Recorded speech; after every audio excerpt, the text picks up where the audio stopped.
Maleaki pasal 3. Lihat, aku menyuruh utusanku supaya ia mempersiapkan jalan di hadapanku. Dengan mendadak Tuhan yang kamu cari itu akan masuk ke baitnya. Malaikat perjanjian yang kamu kehendaki itu, sesungguhnya ia datang, firman Tuhan semesta alam. Siapakah yang dapat tahan akan hari kedatangannya? Dan siapakah yang dapat tetap berdiri apabila ia menampakkan diri? Sebab ia seperti api tukang pemurni logam dan seperti sabun tukang penatu. Ia akan duduk seperti orang yang memurnikan dan mentahirkan perak.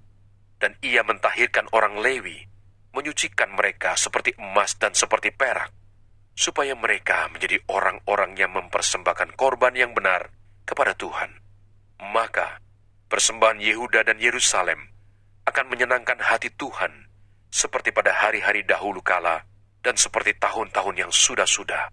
Aku akan mendekati kamu untuk menghakimi, dan akan segera menjadi saksi terhadap tukang-tukang sihir, orang-orang berzina, dan orang-orang yang bersumpah dusta, terhadap orang-orang yang menindas orang upahan, janda, dan anak piatu, dan yang mendesak ke samping orang asing dengan tidak takut kepadaku, firman Tuhan semesta alam. Pembayaran persembahan persepuluhan menyenangkan hati Allah, bahwasanya aku, Tuhan, tidak berubah, dan kamu, Bani Yakub, tidak akan lenyap. Sejak zaman nenek moyangmu, kamu telah menyimpang dari ketetapanku dan tidak memeliharanya. Kembalilah kepadaku, maka aku akan kembali kepadamu, firman Tuhan semesta alam. Tetapi kamu berkata, dengan cara bagaimanakah kami harus kembali? Bolehkah manusia menipu Allah? Namun kamu menipu aku. Tetapi kamu berkata, dengan cara bagaimanakah kami menipu engkau? Mengenai persembahan persepuluhan dan persembahan khusus, kamu telah kena kutuk, tetapi kamu masih menipu aku. Ya, kamu seluruh bangsa. Bawalah seluruh persembahan persepuluhan itu ke dalam rumah perbendaharaan, supaya ada persediaan makanan di rumahku, dan ujilah aku, firman Tuhan semesta alam. Apakah aku tidak membukakan bagimu tingkap-tingkap langit dan mencurahkan berkat kepadamu sampai berkelimpahan? Aku akan menghardik bagimu belalang pelahap, supaya jangan dihabisinya hasil tanahmu, dan supaya jangan pohon anggur di padang tidak berbuah bagimu, firman Tuhan semesta alam. Maka segala bangsa akan menyebut kamu berbahagia, sebab kamu ini akan menjadi negeri kesukaan, firman Tuhan semesta alam. Kemenangan terakhir bagi orang benar. Bicaramu kurang ajar tentang aku, firman Tuhan. Tetapi kamu berkata, apakah kami bicarakan di antara kami tentang engkau? Kamu berkata, adalah sia-sia beribadah kepada Allah. Apakah untungnya kita memelihara apa yang harus dilakukan terhadapnya dan berjalan dengan pakaian berkabung di hadapan Tuhan semesta alam? Oleh sebab itu, kita ini menyebut berbahagia orang-orang yang gegabah, bukan saja mujur orang-orang yang berbuat fasik itu, tetapi dengan mencobai Allah pun mereka luput juga. Beginilah berbicara satu sama lain orang-orang yang takut akan Tuhan. Tuhan memperhatikan dan mendengarnya. Sebuah kitab peringatan ditulis di hadapannya bagi orang-orang yang takut akan Tuhan dan bagi orang-orang yang menghormati namanya. Mereka akan menjadi milik kesayanganku sendiri, firman Tuhan semesta alam, pada hari yang kusiapkan. Aku akan mengasihani mereka sama seperti seseorang menyayangi anaknya yang melayani dia. Maka kamu akan melihat kembali perbedaan antara orang benar dan orang fasik, antara orang yang beribadah kepada Allah dan orang yang tidak beribadah kepadanya. Maleaki pasal 4. Hari Tuhan.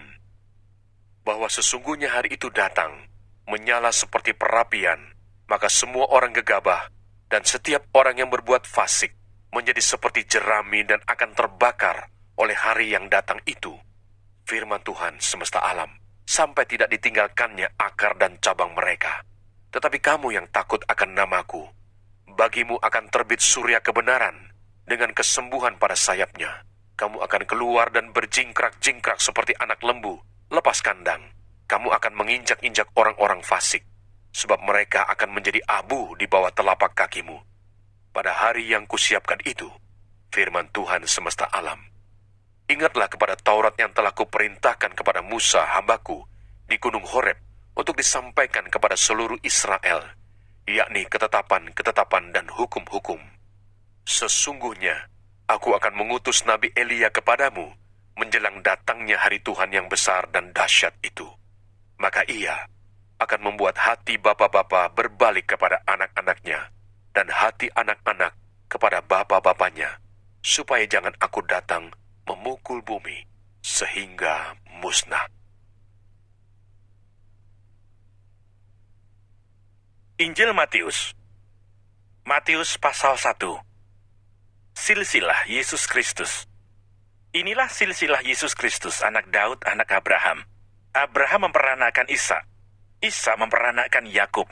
Yakub memperanakan Yehuda dan saudara-saudaranya. Yehuda memperanakan Peres dan Zerah dari Tamar. Peres memperanakan Hesron. Hesron memperanakan Ram. Ram memperanakan Aminadab. Aminadab memperanakan Nahason. Nahason memperanakan Salmon. Salmon memperanakan Boas dari Rahab. Boas memperanakan Obed dari Rut. Obed memperanakan Isai. Isai memperanakan Raja Daud. Daud memperanakan Salomo dari istri Uria. Salomo memperanakan Rehabeam. Rehabeam memperanakan Abia. Abia memperanakan Asa. Asa memperanakan Yosafat. Yosafat memperanakan Yoram. Yoram memperanakan Uzia. Uzia memperanakan Yotam. Yotam memperanakan Ahas. Ahas memperanakan Hizkia. Hizkia memperanakan Manasye. Manasye memperanakan Amon. Amon memperanakan Yosia. Yosia memperanakan Yekonya dan saudara-saudaranya pada waktu pembuangan ke Babel. Sesudah pembuangan ke Babel, Yekonya memperanakan Shealtiel. Shealtiel memperanakan Serubabel. Serubabel memperanakan Abihud. Abihud memperanakan Elyakim. Elyakim memperanakan Azor. Azor memperanakan Sadok. Sadok memperanakan Akim. Akim memperanakan Eliud. Eliud memperanakan Eleasar. Eleasar memperanakan Matan. Matan memperanakan Yakub. Yakub memperanakan Yusuf suami Maria yang melahirkan Yesus yang disebut Kristus. Jadi seluruhnya ada 14 keturunan dari Abraham sampai Daud.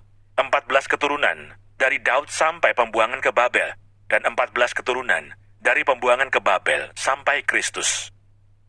Kelahiran Yesus Kristus. Kelahiran Yesus Kristus adalah seperti berikut.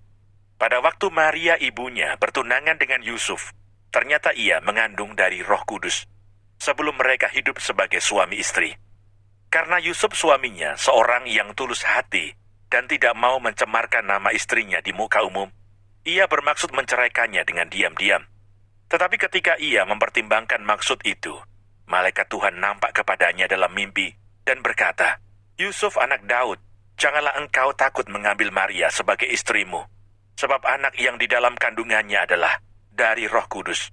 Ia akan melahirkan anak laki-laki, dan engkau akan menamakan dia Yesus, karena dialah yang akan menyelamatkan umatnya dari dosa mereka."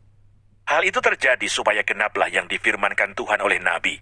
Sesungguhnya, anak darah itu akan mengandung dan melahirkan seorang anak laki-laki, dan mereka akan menamakan dia Immanuel, yang berarti Allah menyertai kita. Sesudah bangun dari tidurnya, Yusuf berbuat seperti yang diperintahkan malaikat Tuhan itu kepadanya. Ia mengambil Maria sebagai istrinya, tetapi tidak bersetubuh dengan dia, sampai ia melahirkan anaknya laki-laki. Dan Yusuf menamakan dia Yesus. Jangan lupa subscribe, nyalakan loncengnya, like, dan share. Terima kasih. Tuhan Yesus memberkati. Shalom.